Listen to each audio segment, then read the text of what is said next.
episode 1604 of No BS Job Search Advice Radio.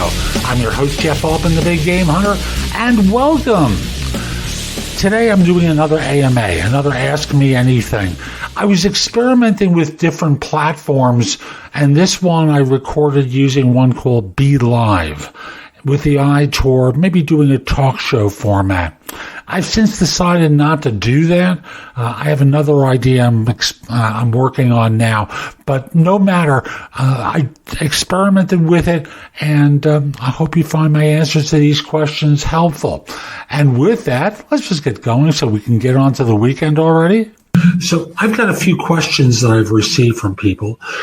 Excuse me. And the first one is, do recruiters read cover letters? I don't know that recruiters read anything anymore because we're just inundated. And when I think of the word read, I think of carefully going through a document to see every thought and concern that the person has, everything that they're trying to communicate. And that's not the way I did it, and it's not the way I know other recruiters do it. Generally, everyone skims just because we have so much there, and most people don't really tell us what we need to know anyway. Excuse me. So the result is no one reads. People wind up, I'm just going to take a quick drink of water and see if that takes care of the tickle. Recruiters don't read cover letters, they skim them. And we're skimming for keywords that relate to the job that you think you're qualified for. So the result winds up being you don't really get anything by writing a detailed cover letter. I think the best thing that people can do is really very simple.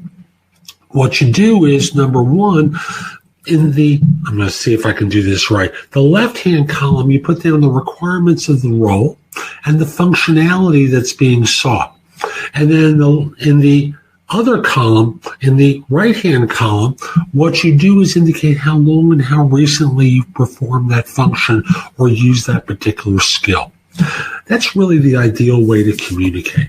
So it's not really about the cover letter and actually, the next thing was, what's the typical word count for a good cover letter? So I'm going to combine my answers here. So we read them up to a point, but looking for specific things. And since you're applying for a position when you're using a cover letter, what we want to know, what a recruiter wants to know, is how your background matches up with the role. And thus, again, in the left-hand column, you put down the requirements of the position and the functionality that would be performed. And in the other column, what you do is you indicate how long and how recently you performed it. That's it. And that really communicates everything a recruiter needs to know. And you will save yourself a lot of time rather than the ridiculous, I'm forwarding my resume to you because I saw a position for a such and such. I believe my background would fit your requirements perfectly. Then you open up the resume and you have a Purdue chicken plucker applying for this software engineering job. That's the experience that I had when I did recruiting. I no longer do search. I coach people, and it's ridiculous what I used to experience. So that's my answer to the first two questions. Do recruiters read cover letters? Up to a point. And the second thing, a good word count. The word count is irrelevant. What's relevant is how you demonstrate your fit for the role. Here's the next question. How do you efficiently reach out to individuals in charge of reviewing online job applications, especially in situations where the recruiter or HR personnel never replies to phone calls or emails? Ooh, terrible people. Why do you think they're not replying? Seriously, why do you think they're not replying? Usually it's because their systems have filtered out your resume and it hasn't demonstrated a fit. Why would they take your call? And you've made the other classic mistake of applying to a job through an applicant tracking system. I can't tell you how many times I say this. I'll just repeat it again. Never, ever apply for a job through an applicant tracking system if you can avoid it. And this is clearly avoidable. You're making a conscious choice to submit an application to a firm, and thus you're one of many fish in the ocean that is applying for a job, and their systems are designed to filter out your resume.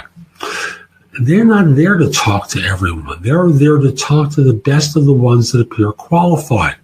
And the systems do a basic job of screening that out, and then they're filtering it further by looking at resumes again.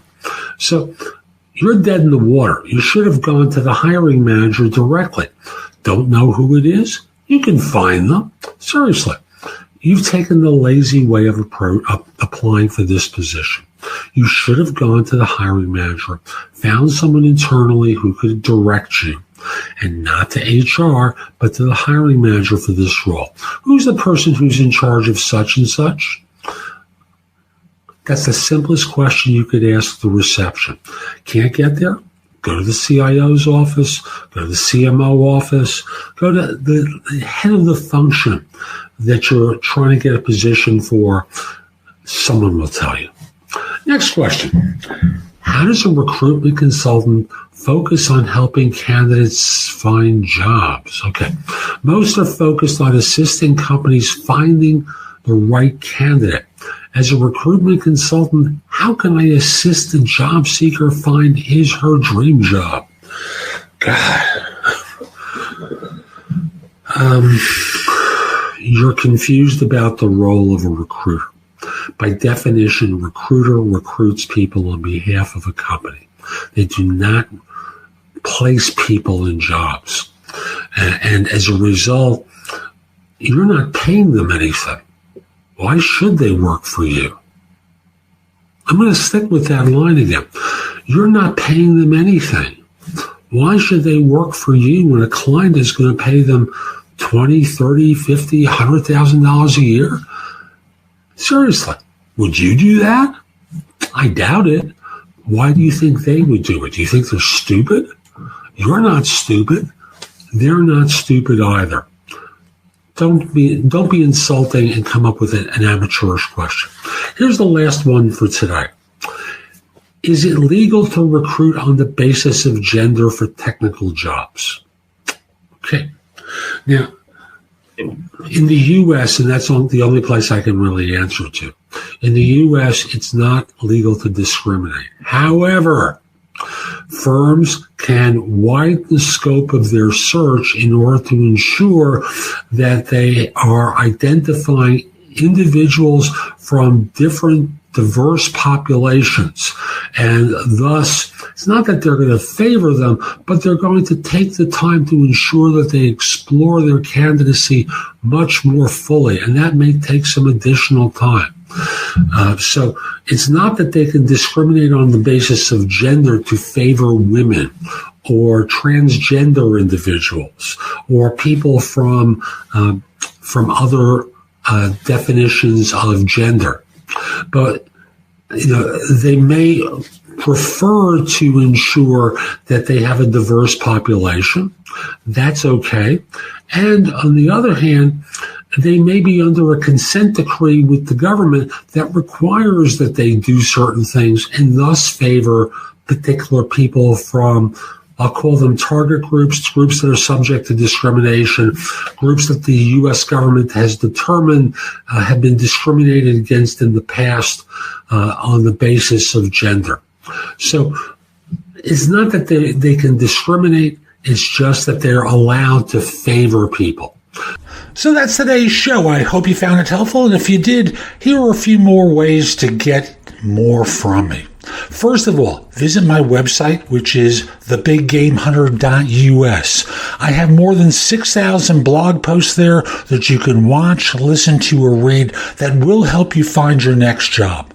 If you want the best of my advice, join JobSearchCoachingHQ.com, where I've curated information with a focus on interviewing. If you decide to take the lifetime membership at the site, it's $299 currently, but that's the price of a coaching session or an hour of coaching from me, and I'll be giving that to you if you join with a lifetime membership. Have a few questions? Contact me through the Magnify app for iOS or PrestoExperts.com, where you can call me. Schedule a specific time with me through chat on Magnify or by connecting with me on LinkedIn at linkedin.com/IN/The Big Game Hunter. Once we're connected on LinkedIn, you can message me about coaching you, scheduling a time for Magnify or Presto Experts, speak with me about a resume or LinkedIn profile critique, help you with a salary negotiation or my trusted advisor services, and much, much more. Like you, I don't work for free. I do charge for what I do.